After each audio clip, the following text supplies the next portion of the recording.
kaibigan, Karil Andrea Desmos.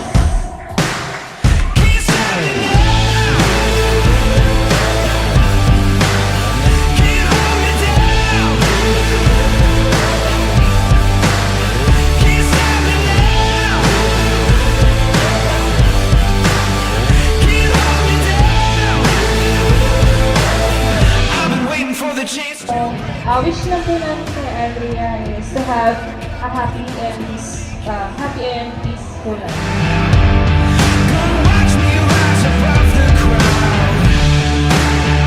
And pagbutihin palalo ang pag-aaral kasi para din naman yun sa kanila at para din yun sa pangarap nila para sa kanila.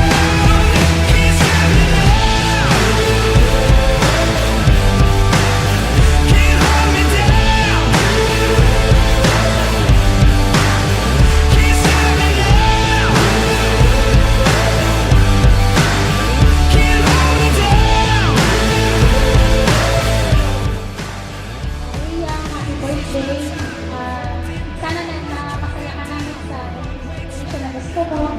At saka sana lagi ka magpapakabait. Salamat sa pag-alaga sa mga kapatid mo. Sorry kung lagi kang napapagalitan.